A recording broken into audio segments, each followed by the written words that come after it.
Hey everyone, Drew's Apiary here.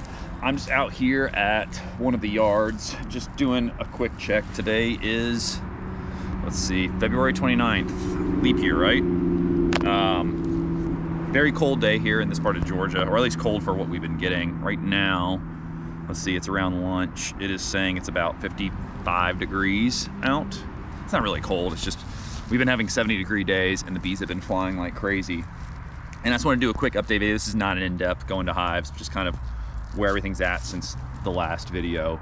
But obviously, we're kind of getting into what's about to be the swarm season, as they say. You know, now that tomorrow's the first day of March, you've really got to be on top of checking your hives if you haven't already. You know, most of you probably have a good idea of where they're at, as far as if you predict that they're going to either need to be split, or, you know, maybe you have a really good swarm control, you know, system in place, whether that's just the way you've bred your bees, that they don't swarm as much, or, you know, maybe you're doing something that the rest of us aren't doing, but maybe you have a plan in place. But everyone knows that this time of the year is kind of when you need to make your plan as to what you're doing with all your hives. And, you know, out here, all these hives, I've already started kind of doing the splits to a degree, not really, but just some, if you watched my earlier video from early February. So it's been almost a month. What's changed? I mean, you can kind of see these are two nukes on top of each other. In between them is a double screen board. And why that's important this time of the year is you do not want to be making splits, in my opinion, this time of the year if you don't have a way to keep those bees warm, the ones that are going to be split, because we are going to have nights where it is going to get down to the 30s or the 40s.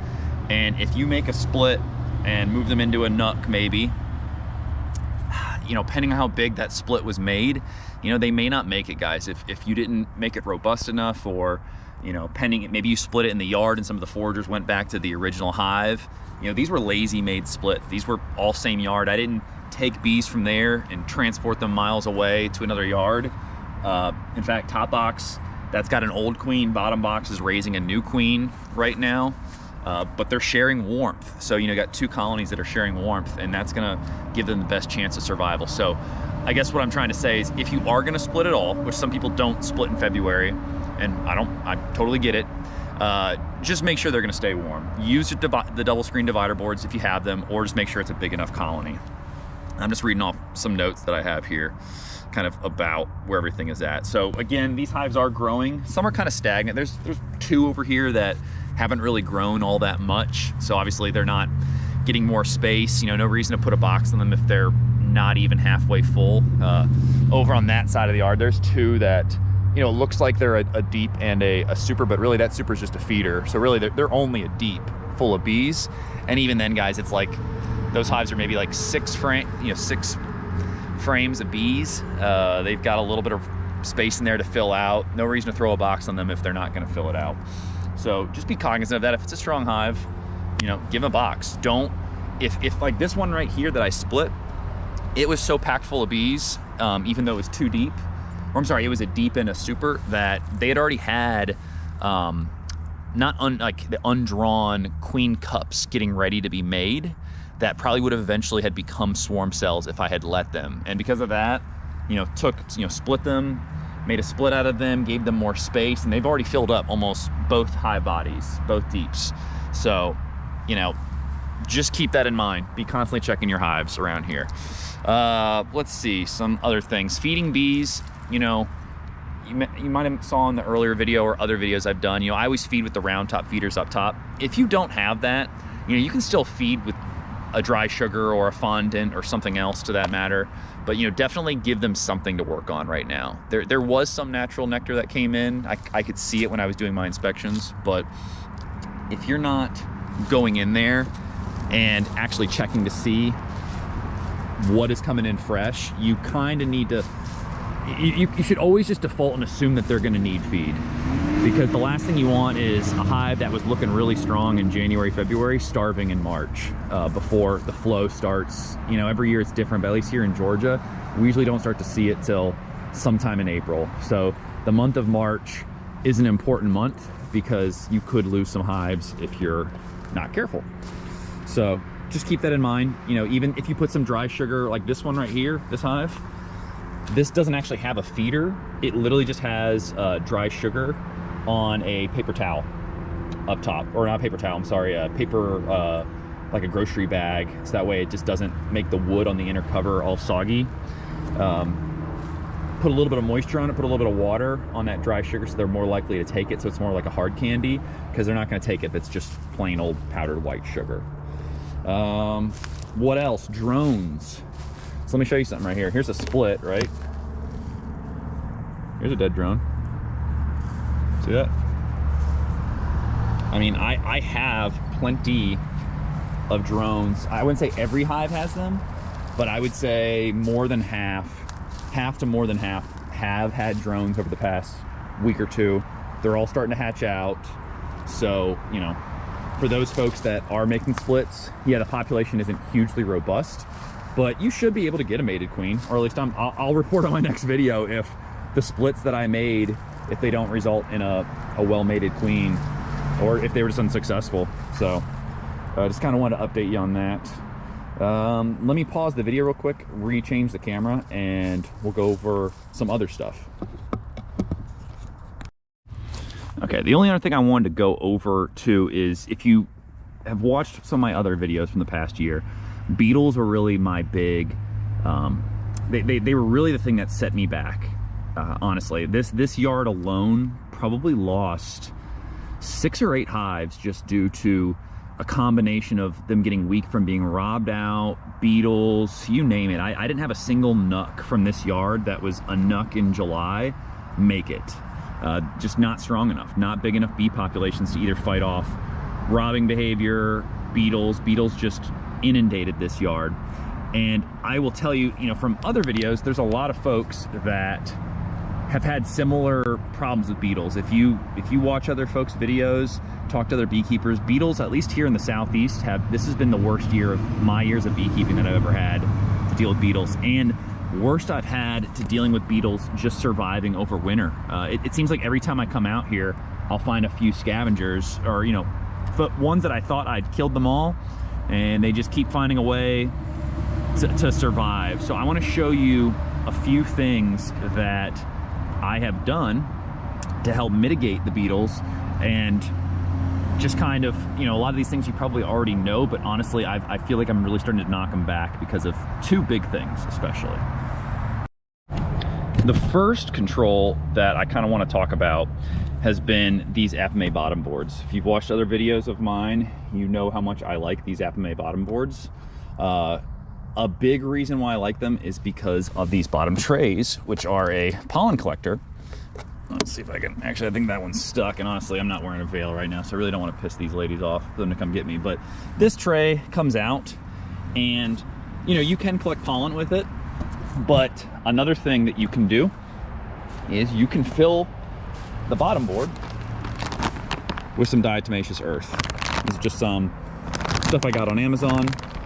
I know there is mixed opinions on diatomaceous earth inside the hive. I will tell you, I have not had any issues putting diatomaceous in that bottom for the in the Apame bottom. I would not do it, for example, in a normal wooden screen bottom board, because what I found is the screen bottom boards that you it's usually like a piece of not cardboard, but that's basically like the material that slides in and out underneath the wooden bottom for those. Sometimes that warps, and sometimes that presses up against basically where the bees are walking around at the base of the hive. I would not want to have diatomaceous earth pressing up against the bees where they could touch it, and then, you know, that's going to affect them the same way that it kills pests like beetles and other crawling insects. The nice thing with these Apame bottoms is there's enough of a gap space that honestly, it's just a killing field as far as, you know, beetles get chased. You know, sometimes they get chased to the top. A lot of the ones that I've found over the winter, they're up near the top because it's warmer up there. But sometimes beetles just get chased down to the bottom, or they fall. And when they fall, they land on that tray and they basically die. The second they hit that diatomaceous earth, they're done for. So, you know, I probably should have done that earlier in the year over the winter. but hey, better late than never. I just, I never got to it. I've done it before and had success. I think I just didn't have any diatomaceous earth on hand. You know, scattering it around the hives, that's great and all, but like I can say, for example, here, we're about to have rain tomorrow. I will not scatter this stuff if it's gonna rain in the near term. If it looks like there's no projected rain for, you know, a week, days on end, and I've got a bad beetle problem, you know, I'll do that. But you're basically throwing away money if I scatter this today underneath these hives like that, and that's almost gone because of the rain washed it all away. You're kind of throwing away good money if it's just going to be washed away by the rain. So really time it well. The only other thing I kind of want to show y'all is this.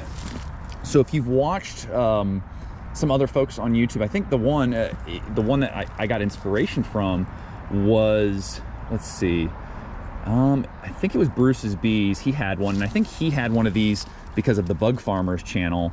You know, he messaged me on the previous video about this very thing. Given, I think the model that the Bug Farmer has is a better model than the one I'm holding in my hand right now. I paid $25 or $30. I'll put the link below on Amazon for this, but this is just a little portable vacuum that, you know, is really, you know, they advertise it as a bug catcher. Okay, you can use it for other things, like it just is like a portable vacuum, but at first mine wasn't working very well because I was using the wrong nozzle. And let me kind of show you what I'm talking about here. So, you know, charges with like a normal, I think it's USB-C.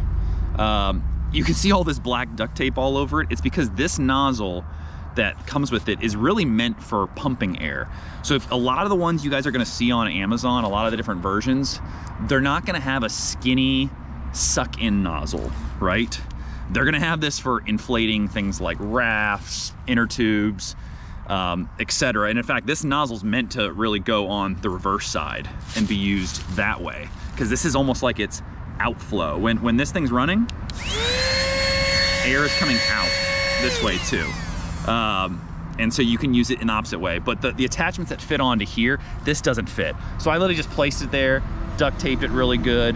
Honestly, is it a perfect solution? No. There are ways you can modify it, so you can probably cut it and give it a tighter seal, but honestly, I haven't had any issues sucking up beetles with this ever since I made it. And it's very easy. Suck them up, right? As they're running around on the frames, you're just sucking up the beetles as they hide in all the little crevices. This has cut down my beetle killing time tremendously. I recommend everyone get one of these if you have a hive beetle problem in your yard or something like it.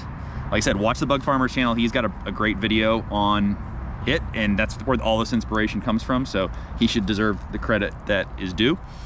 But as you can see, when you take this thing apart, super easy, the beetles are going to get trapped in this. Important that you keep the filter in there, because if you don't have the filter, the beetles are just going to get into, you know, the motor, all that, well, possibly, I can't really tell exactly how that's all laid out, but keep the filter in.